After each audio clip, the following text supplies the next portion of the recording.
Welcome to our कहानी and quotes YouTube channel में। दोस्तों, आज की इस वीडियो में हम अनमोल विचार गौतम बुद्धा के बारे में जानेंगे।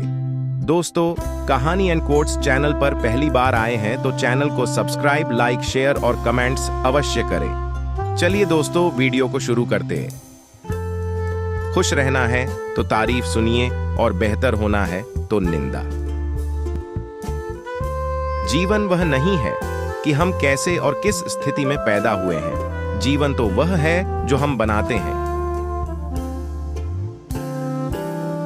यदि कोई हमारे साथ बुरा कर रहा है तो यह उसके कर्मों में लिखा जाएगा। हम क्यों उसका बुरा सोचकर अपने कर्म और वक्त दोनों खराब करें।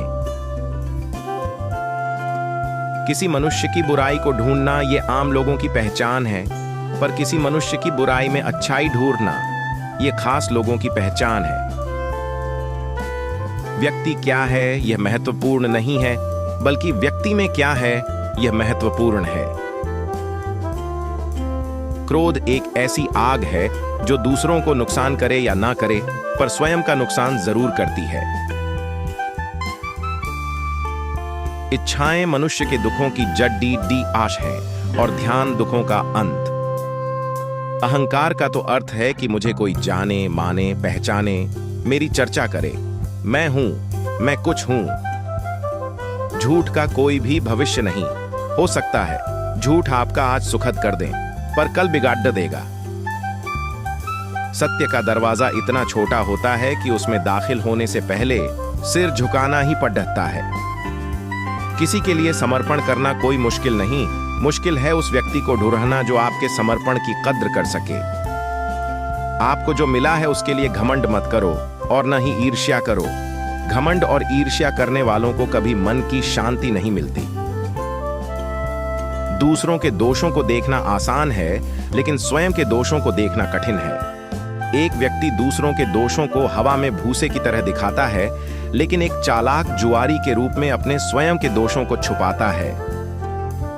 सुख के पीछे मत दौड़ो और ध्यान के अभ्यास की अपेक्षा करो।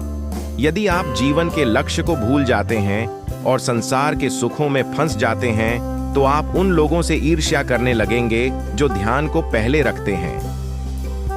ज्ञान के बाद यदि अहंकार का जन्म होता है तो वह ज्ञान जहर है, परंतु ज्ञान के बाद नम्रता का जन्म होता है तो यही ज्ञान अमृत है।